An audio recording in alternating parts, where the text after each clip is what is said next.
15th finance commission 24, 25, 25, 26 కూడా draw చేసేసారు. ఈ 2 ఏళ్లకు కూడా డబ్బులు వచ్చే పరిస్థితి లేదు. అంటే ఆపర్చునిటీ కూడా ఏ విధంగా ఎక్స్ప్లాయిట్ చేశారనేది ఒక ఎగ్జాంపుల్ ఇది. అది చూసినప్పుడు నాకే షాక్ వేసింది, ఎంత తెలివిరా వీళ్ళకని చెప్పి అనిపించింది మా ఫైనాన్స్ సెక్రటరీ చెప్పినప్పుడు.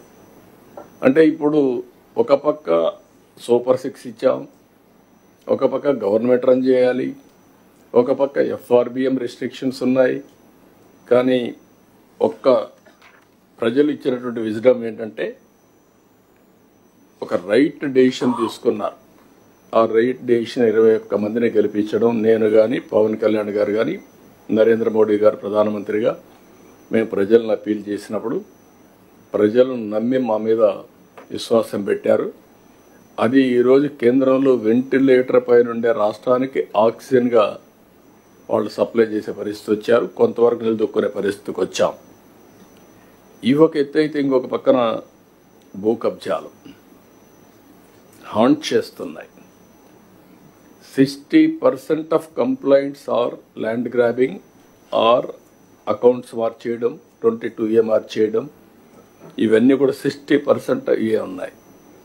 నిన్నటి వరకు మద్యం మాఫియా దానికి ఒక సవాలుగా తయారైంది. ఇప్పుడిప్పుడే ట్రాక్లో పెడుతున్నాం, ఇంకా మీరు కూడా పెట్టాల్సిన అవసరం ఉంది. ఇసుక దోపిడీ ఇది ఒక పెద్ద సవాల్. ఫ్రీగా ఇసుక ఇస్తానన్నా అది అమలు చేయాలంటే ఒక పెద్ద సవాల్గా తయారయ్యే పరిస్థితి వచ్చింది. దీన్ని కూడా సెటిల్ చేస్తున్నాం. ఎట్టి పరిస్థితులు ఉపేక్షించాం. ఇప్పుడిప్పుడు గాడిలో పడింది, కానీ ఇంకా పూర్తిగా దీన్ని నర్చర్ చేయాల్సిన అవసరం ఉంది.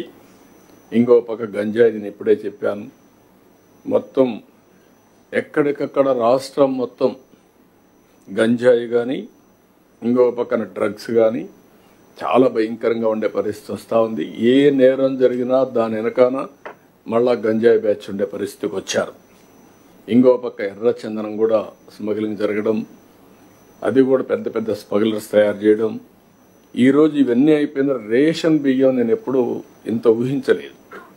రేషన్ బియ్యం రీసైక్లింగ్, మళ్ళీ పోర్ట్ని చేసుకొని రేషన్ బియ్యాన్ని ఎక్స్పోర్ట్ చేయడం, స్మగ్లింగ్ చేయడం, ఇదొక పెద్ద మాఫియా. అంటే ఏదైతే మేము ఆ రోజు చెప్పామో ఈ మాఫియా కూడా ఒక బలమైనటువంటి నెట్వర్క్ చేసుకొని రూట్స్లోకి వెళ్ళిపోయే పరిస్థితికి వచ్చారు. కానీ ఒకటే నేను మిమ్మల్ని కలెక్టర్స్ అందరినీ కోరుతున్నా, ఐఎమ్ వెరీ క్లియర్, ఎట్టి పరిస్థితిలో మీ జిల్లాలో ఎక్కడైనా సరే ఇలాంటి ఉంటే మాత్రం మీరు ఇంకా డెప్త్కి వెళ్లాల్సిన అవసరం ఉంది. రూట్స్తో కూడా పెకలించాలి, కట్ చేయాలి. ఇవి రాబోయే 2-3 నెలల్లో ఈ ప్రభుత్వం ఎక్కడ ఉపేక్షించాం, ఫర్మ్గా ఉంటాం. మిమ్మల్ని కూడా అందుకే నేను కోరుతున్నా, దీన్ని ఏ విధంగా చేయాలో ఎప్పటికి కూడా ఐడియాస్ ఇస్తాం. మీరు కూడా ముందుకు పోవాల్సిన అవసరం ఉంది. ఇంకొక పక్కన ఒకప్పుడు ల్యాండ్ గ్రాబింగ్ చూసాం, పొలాల్లో కొద్దిగా గట్లు కబ్జా చేసే చూసాం. ఇప్పుడు ఏకంగా పోర్ట్లు, సెజ్లు, ఫ్యాక్టరీలు ఇవి కూడా కబ్జా చేసే పరిస్థితి వచ్చారు బెదిరించి. అవి కూడా కరెక్ట్ చేస్తున్నాం.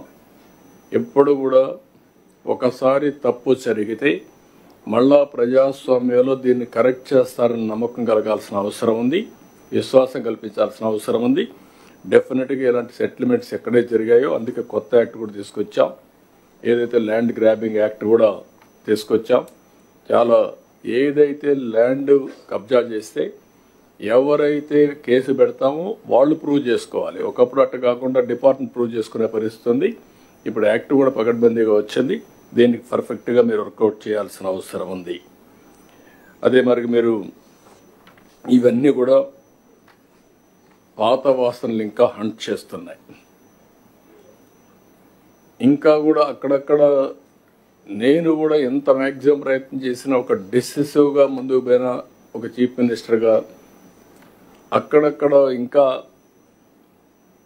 నాకు కూడా తెలియకుండా కొన్ని చేసే పరిస్థితికి వస్తున్నారు. Direction is very clear. మీరు ఒకటే చెప్తున్నాను, ఒకవేళ అలాంటి వాళ్ళు ఉంటే మీరు కూడా అదే ఫర్మ్గా ఉంటే తప్ప, డిటర్మెంట్గా ఉంటే తప్ప టోటల్ సిచ్యువేషన్ కంట్రోల్ కాదు. ఇప్పటికి కూడా ఎనఫ్ టైం అయింది, 6 నెలలు అయింది. Year after words I don't want to spare any small event కూడా, అది కూడా మీరు గుర్తుపెట్టుకోవాల్సిన అవసరం ఉంది. ఇది కూడా ఒకటేసారి అన్ని చేయలేం కాబట్టి చాలా డీటెయిల్డ్గా వెళ్ళాం. 7 వైట్ పేపర్స్ని పబ్లిసైజ్ చేశాం. అక్కడి నుంచి మొత్తం కరెక్ట్ మెషర్స్ పెట్టాం. ఎలక్షన్లు అయిపోయాయి, దాదాపుగా 6 నెలలు దాటింది. 6 నెలలు దాటిన పరిస్థితుల మధ్య మళ్ళీ పార్టీని మనం సమాయత్తం చేసే దిశగా అడుగులు వేస్తూ ఈరోజు అందరం కూడా ఇక్కడ కలుస్తూ ఉన్నాం.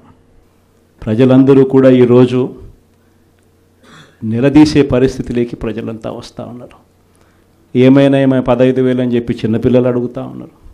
ఏమైనా 18,000 అని చెప్పి వాళ్ళ అమ్మలు అడుగుతూ ఉన్నారు. ఏమైనా 48,000 అని చెప్పి ఆ అమ్మమ్మలు అడుగుతూ ఉన్నారు. ఏమైంది 36,000 అని చెప్పి చిన్నపిల్లలు ఉద్యోగం కోసం ఎదుగుతూ ఉన్న పిల్లలు అడుగుతూ ఉన్నారు. ఏమైంది 20,000 అని చెప్పి రైతన్నలు అడుగుతూ ఉన్నారు. వీళ్ళకి ఎవ్వరికీ కూడా చంద్రబాబు నాయుడు అనే వ్యక్తి, వాళ్ళ పార్టీకి సంబంధించిన క్యాడర్ సమాధానం చెప్పలేని పరిస్థితిలో వాళ్ళ పార్టీ, వాళ్ళ పెద్దలు అందరూ కూడా ఏం చేస్తూ ఉన్నారు? Diversion politics. ప్రతిరోజు ప్రతి నెల ఒక టాపిక్ తీసుకొస్తారు. ఏదో ఒక టాపిక్ తీసుకొచ్చి గోబల్స్ ప్రచారంలో భాగంగా ప్రతి ఒక్కడు దాన్ని అందుకుంటారు.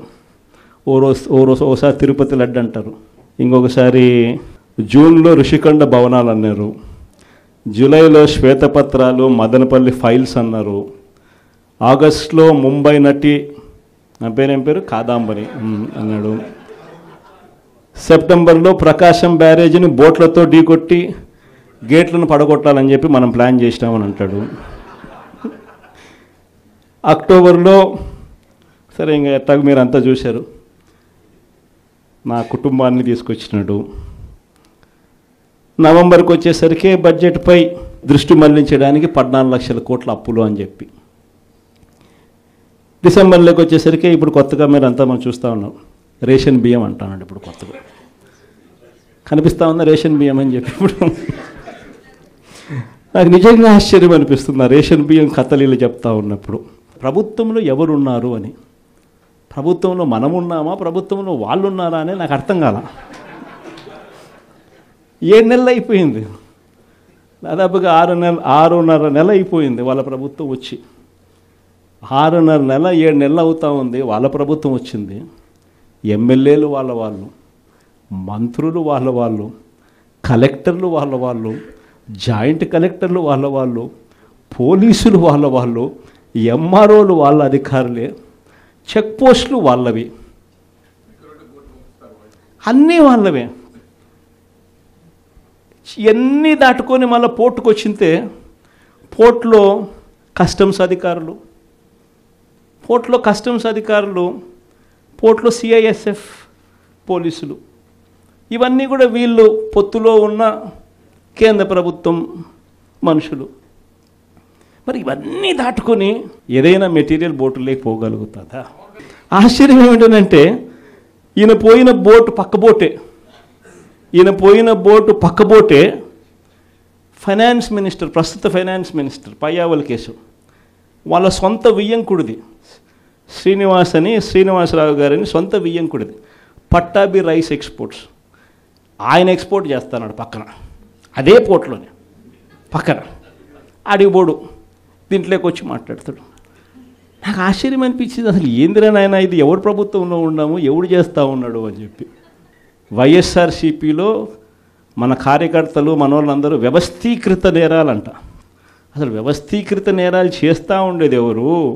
చేస్తూ ఉండేది వాళ్ళు, చేసింది వాళ్ళు, మన మీద ఏళ్ళెత్తి చూపిస్తూ ఉండరు. నిజంగా ఇవన్నీ చూసినప్పుడే అసలు ఎందుకు జరుగుతూ ఉన్నాయి ఇవన్నీ అని చెప్పి చూస్తే, రైస్ ఎక్స్పోర్ట్స్లో ఆంధ్ర రాష్ట్రం, ధాన్యం ఎక్స్పోర్ట్, బియ్యం ఎక్స్పోర్ట్స్లో ఆంధ్ర రాష్ట్రం నెంబర్ 1గా ఇప్పుడు నుంచి కాదు, దశాబ్దాలుగా మనమే నెంబర్ 1. తెలంగాణ నుంచి బియ్యం మన దగ్గరికే వస్తుంది, ఆంధ్ర నుంచి రైతులు పండించిన బియ్యాన్ని ఇక్కడ నుంచి ఎక్స్పోర్ట్ చేస్తారు. అదే తప్పేం కాదు, ఎప్పటి నుంచో దశాబ్దాలుగా జరుగుతూ ఉంది. ఆంధ్రాలో రైట్ ఎక్స్పోర్ట్స్ నెంబర్ 1. అందులో ఈ పయ్యావుల కేశవ్ వాళ్ళ వియంకుడు, ఈ పట్టాభి రైట్ ఎక్స్పోర్ట్, ఈయన ఆంధ్రాలో నెంబర్ 1. ఇది నిజంగా ఇది కొత్త ఏం కాదు. ఎందుకనంటే ఇది ఎప్పటి నుంచో జరుగుతూ ఉండేది. బియ్యం అనే రైతులు పండిస్తూ ఉన్నారు, రైతులకు గిట్టుబాటు ధర రావాలి, రైతులకు మంచి రేటు రావాలి అని అంటే ఎక్స్ట్రా పండించిందంతా రైతులు ఎక్స్పోర్ట్ చేసుకుంటూ ఉండే సాంప్రదాయం ఎప్పటి నుంచో జరుగుతూ ఉంది, జరుగుతూ ఉంది. అయితే దీన్ని ఎలా ట్విస్ట్ చేస్తూ ఉన్నారు అనేది ఇప్పుడు ఆశ్చర్యం. మన ప్రభుత్వంలో డీలర్ల వ్యవస్థను మనం పక్కన పెట్టి ఇంటి వద్దకే బియ్యం సప్లై కింద మనం MDUs తీసుకొచ్చి, మొబైల్ డిస్పెన్సింగ్ యూనిట్లను తీసుకొచ్చి ఇంటి వద్దకే బియ్యం సప్లై తీసుకుపోయినాం. మొట్టమొదటిసారిగా మనం బియ్యం క్వాలిటీని పెంచినాం. మధ్యస్థు సన్నకార బియ్యం ప్రమోట్ చేసినాం, ఇవ్వడం. స్వర్ణ బియ్యం అని తీసుకొచ్చి సాటెక్స్ చేసి 800 కోట్ల సంవత్సరానికి అదనపుగా ఖర్చు పెట్టి బియ్యంలో నూకల శాతం తగ్గించి సాటెక్స్ చేసి ప్రజలకు మంచి బియ్యం, తినగలిగిన బియ్యం ఇస్తే వాళ్ళు ఎదురు అమ్ముకునే పరిస్థితి ఉండదు అని చెప్పి దానికి ఫుల్ స్టాప్ పెట్టే కార్యక్రమం చేసింది ఎప్పుడైనా జరిగిందని అంటే అది ఒక్క వైఎస్ఆర్సీపీ ప్రభుత్వ హయాంలోనే జరిగింది. ఈరోజు వీళ్ళు ఏం చేస్తూ ఉంటారు? ఈరోజు ఒక పద్ధతి ప్రకారం ఫస్ట్ ఇంటి వద్దకే బియ్యం ఆపేసినారు. వాళ్ళకి ఇచ్చే బియ్యం ఇంతకుముందు మనం సాటెక్స్ చేసి మంచి క్వాలిటీ బియ్యం మనం ఇస్తూ ఉంటే, మధ్యస్థ సన్నకార బియ్యం సాటెక్స్ చేసి మనం ఇస్తూ ఉంటే ఈరోజు లేదు. ఈరోజు నిర్వీర్యం చేశారు. చేసి వీళ్ళు ఇవన్నీ చేస్తూ ఉండి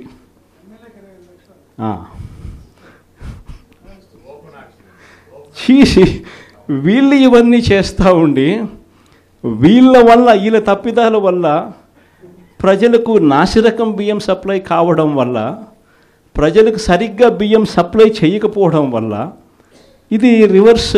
ప్రజల దగ్గర నుంచి ఈ డీలర్లు కొనుక్కోవడం, ఈ డీలర్ల దగ్గర నుంచి ఎమ్మెల్యేలు తీసుకోవడం, ఎమ్మెల్యేల దగ్గర నుంచి ఎక్స్పోర్ట్స్. ఇది జరుగుతూ ఉండదు. ఇప్పుడు తప్పు వీళ్ళు చేస్తూ ఉండి ఇంకొకరి మీద ఏళ్ళెత్తి చూపిస్తారు.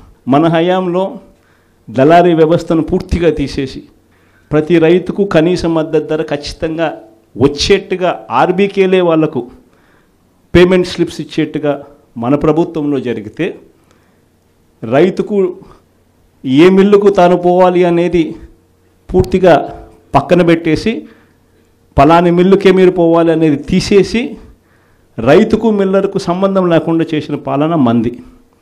ఆర్బీకే దగ్గరనే మీకు ఎంత రేటు వస్తుంది అని చెప్పి అక్కడే స్లిప్స్ ఇచ్చే కార్యక్రమం జరిగింది, మన హయాంలో జరిగింది. ఈరోజు ఏం జరుగుతూ ఉంది? రైతులు పంట చేతికి వచ్చేసరికి ఈ క్రాప్ లేదు, ఆర్బీకే వ్యవస్థ నీరు గారిపోయింది, ఆర్బీకే దగ్గర కొనుగోలు చేసేవాడు లేడు. సో రైతులు గత్యంతరం లేక మిల్లర్ల దగ్గరికి పోవడం, మిల్లర్లు 300 రూపాయలు 400 రూపాయలు తక్కువ రేటు కొనుగోలు చేయడం, ఇది ఇప్పుడు జరుగుతూ ఉంది. అన్ని రకాలుగా సర్వనాశనం చేస్తూ ఉన్న ఈ పరిస్థితుల మధ్య, ఈ డైవర్షన్ పాలిటిక్స్ మధ్య ఈరోజు మనం పార్టీ బలోపేతానికి, పార్టీ బలోపేతంతో పాటు ప్రజల తరపున మనం నిలబడడానికి ఏ రకమైన ఉద్యమం చేయాలి, ఎలా ఉద్యమాలు చేయాలి అని చెప్పి ఆలోచన చేయడానికి మనం అంతా కూడా ఈరోజు సన్నద్ధమైనాం.